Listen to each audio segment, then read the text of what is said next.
예, 안녕하십니까. 여러분들의 백만장자입니다. 사랑합니다, 여러분. 자, 삼성전자 투자자분들이시라면, 삼성전자 투자자를 떠나서 대한민국 국민이라면, 우리나라가 반도체로 먹고, 물론 반도체로 다 먹고 사는 건 아니지만, 적어도 반도체가 우리나라의 주력 산업인 대한민국에 살면, 요 정도 상식은 알아야 된다라고 생각을 해서 여러분들에게 오늘 최근에 엔비디아, AMD, TSMC도 마찬가지지만 이 대만 시장에 대해서 여러분들하고 같이 한번 요 정도는 우리가 알아야 된다. 여러분들께서 몰랐던 내용 속속들이 제가 한번 파헤쳐 보는 시간을 한번 가져보도록 하겠습니다. 자, 일단 여러분 이제 대만계 반도체 인력이죠. 대만계 반도체 인력인데 검정색이 이제 장충모 TSMC 회장, 이제 그 다음에 여러분 남자분이 젠슨 황 엔비디아 CEO입니다. 오른쪽이 리사수 AMD CEO. 다 대만계예요, 여러분. 아시는 분들 많이 아시겠지만 다 대만계입니다. 지금 미국하고 중국의 패권 전쟁이 반도체를 중심으로 지금 치열하게 전개되는 가운데 미국이 주도하는 이 새로운 반도체 공급망의 중심에 대만이 자리하고 있죠. 대만이. 그러니까 대만 정부 주도의 지금 전략적 접근 기반으로 파운드리, 그러니까 이제 파운드리 TSMC만 있는 것도 아니에요. 제가 좀 설명을 드리겠지만, 자, 파운드리. 근데 제가 오늘 이 영상을 여러분께 좀 전달을 드리는 이유는 뭐냐면, 나를 알고 적을 알아야지 백전백승은 아니더라도 최소한 적은 알자. 우리 잘 알고 있으니까 적은 어떻게 이런 그 형성이 됐는지 그 정도는 알고 가자. 물론 다 적은 아니지만 AMD, 엔비디아가 적이라는 건 아닙니다. 그래서 지금 대만 같은 경우는 파운드리, 그 다음에 팹리스 설계하는 회사, 거기에다가 한 가지 더 말씀을 좀 드리고 싶은 건 후공정, 이런 세 가지 연업, 이 반도체 전 분야에 걸쳐서 생태계를 탄탄하게 구축을 했습니다. 거기다가 대만계 경영진의 이 끈끈한 인맥, 글로벌 네트워크에서 영향력을 키우는 숨은 힘이에요. 사실상 TSMC하고 이렇게 엔비디아나 AMD가 이렇게 클 수 있었던 것은 애플도 마찬가지지만 결국에는 뭐가 있었다? TSMC가 있었다. 같이. 그래서 보면 글로벌 반도체 경영진의 면면을 들여다보면 대만 출신이 상당수예요. 이들의 고국의 반도체 업계 발전을 염두에 두고 상호 지원을 하고 있습니다. 참고로 엔비디아의 젠슨 황 최고 경영자는 차세대 AI 칩을 세계적 수준의 제조 공정 기술과 이 방대한 생산 능력, 놀라운 유연성을 갖춘 TSMC에 계속 위탁 생산하겠다. 최근에 이렇게 밝혔습니다. 참고로. 자, 대만 타이난 출신이에요. 젠슨 황 같은 경우에. AI 시대 필수품으로 꼽히는 지금 그래픽 처리 장치 GPU를 개발한 인물이죠. 그래서 엔비디아 창업 30년 만에 회사를 기업 가치 지금 한 300조 됩니까? 여러분 1조 달러 돌파했어요. 그래서 창업한 후에 이게 위탁 생산을 확보에 어려움을 겪었어요. 처음에 겪다가 대만 인맥을 활용을 해서 TSMC의 장충모 회장과 만났고요.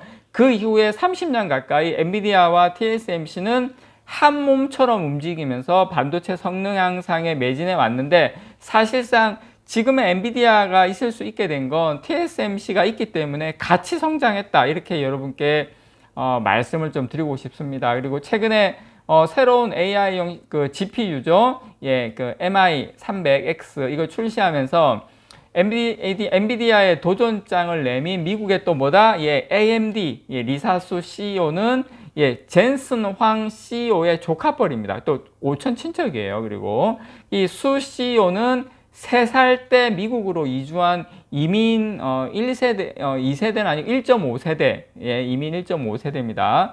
그래서 그 리사수 역시 대만 인맥을 통해서 TSMC하고 두터운 관계를 맺었고요. TSMC의 기술력을 활용해서 CPU 분야에서 미국 인텔의 점유율을 지금 빠르게 그냥 왕창 빼앗고 있습니다. 이 외에도 작년에 그 AMD와 합병한 자일링스의 전 CEO 빅터 팽이라고 있어요. 요분도 대만 출신이에요. 참고로 여러분. 자일링스도 팹리스 기업 탑 10 안에 들어가는 회사입니다. 참고로. 그래서 AMD는 자일링스 인수를 통해서 AI 사업 성장을 위한 지금 광범위한 포트폴리오를 확보를 했죠. 그래서 대만계 인사들의 활약에 힘입어서 대만 반도체는 지금 전 세계에서 반도체를 사실상 장악하고 있다. 그렇게 해도 과언이 아닙니다.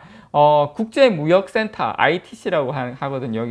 여기에 따르면 작년 미국 반도체 수입 시장에서 중국의 시장 점유율은 12%그 정도 되는데, 이게 2018년에 중국의 반도체 시장 점유율이 30%였는데 거의 18.5% 하락을 했습니다. 이 빈자리를 대부분 대만 반도체 기업이 빠르게 흡수를 했어요. 대만은 같은 기간 미국 시장 점유율이 9.7%포인트 증가해서 4위에서 1위를 껑충 뛰어 올랐고요.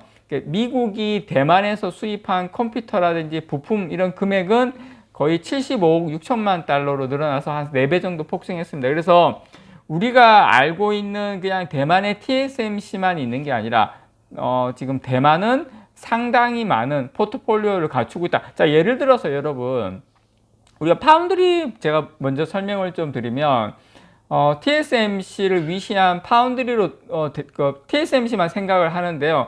여러분, 그 TSMC뿐만 아니라 지금 UMC도 대만 회사고요. 그 다음에 PSMC, VIS, WIN 다 10위권 내외에 있는 기업이 지금 대만의 파운드리 기업, 전 세계 파운드리 기업 중에 지금 포진이 되고 있고요.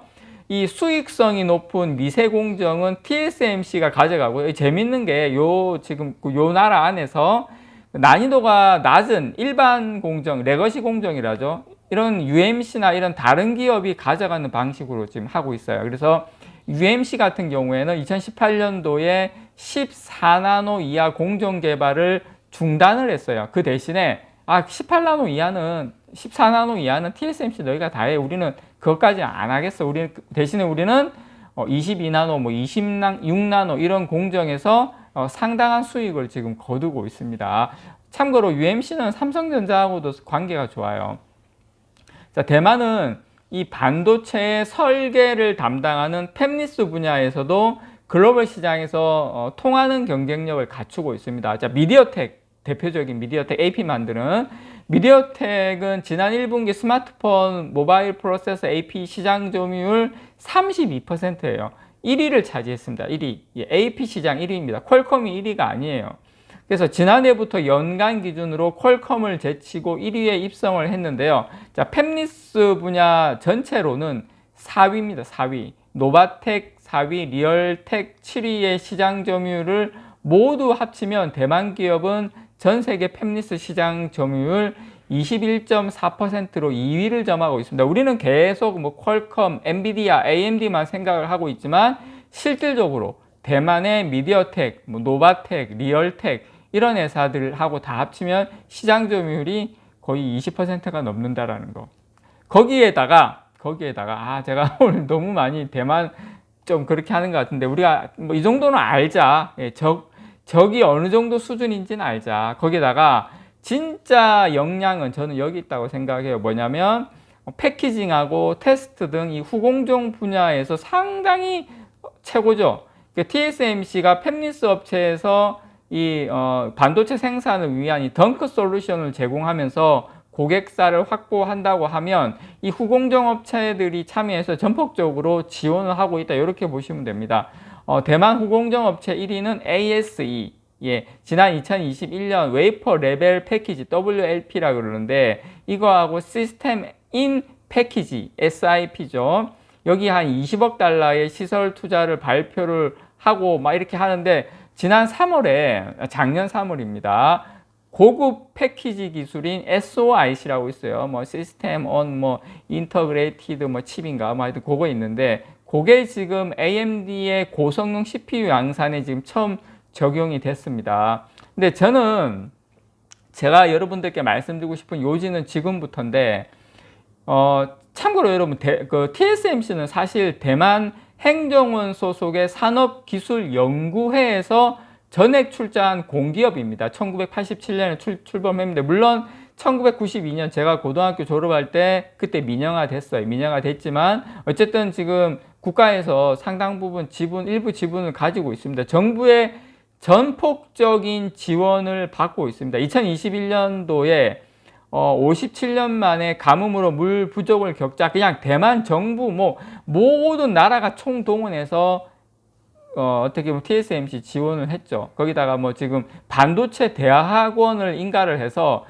지금 학교당 100명에서 150명 정도 석박사 배출하고 있고, 그래서 저는 대만이라는 나라는 아예 그냥 반도체를 살리기 위해서 똘똘 뭉쳐 있다. 그래서 그렇다고 해서 우리나라에서 막 다 이렇게 해야 된다 이런 건 아니지만, 최소한 이 정도의 어떤 연결고리 메커니즘을 가지고 있는 상대를 우리는 지금 싸우고 있다라는 거 여러분들에게 제가 오늘 깨알같이 말씀을 좀 드려봤습니다. 이상 여러분들의 백만장자였습니다. 사랑합니다, 여러분.